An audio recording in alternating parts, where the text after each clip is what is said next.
In the Bible, who did Cain marry? This often comes up as a challenge against the Bible. We will answer this challenge in 6 steps. Step 1. In the first chapters of Genesis, the Bible gives 4 names. Adam and Eve, who initially had 2 sons, Cain and Abel. So who could Cain have married? That takes us to step 2. In Genesis chapter 5, verse 4, it states, "Then the days of Adam, after he became the father of Seth, were 800 years, and he had other sons and daughters." So Adam and Eve had more children than just Cain and Abel. They had more sons and daughters, that's plural. Step 3. Most likely Cain married his sister. But isn't this wrong today? It's called incest. First, what is incest and why is it wrong today? Well, first, incest is marrying your close relation like your brother, sister, or cousin. And second, this is wrong today because of the genetic load of mutations in all humans. Within a family, certain genetic traits remain dormant and are known as recessive genes, meaning they are not expressed. And some of these could be mutated genes.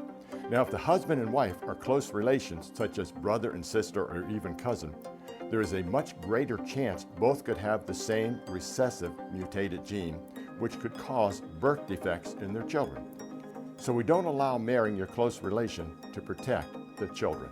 Step 4. When God created everything, it was perfect, as stated in Genesis chapter 1, verse 31. This means there were no mutations in the beginning. However, today the study of genetics has shown that every new generation is accumulating more and more mutations. So if we go back in time to the beginning, it would be perfectly safe to marry your close relation like your brother or sister, because before the fall and for many years afterward, we did not have the genetic load of mutations we have today. Step 5. It was in Leviticus chapter 18, about 2,500 years after creation, or 2,500 years of accumulating mutations because of the fall, that God outlawed close intermarriage. And that takes us to step 6, the conclusion. First, Adam and Eve had more children after Cain and Abel, sons and daughters.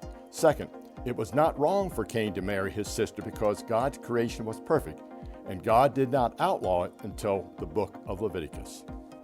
I'm Mike Riddle, and this is Apologetics in Action.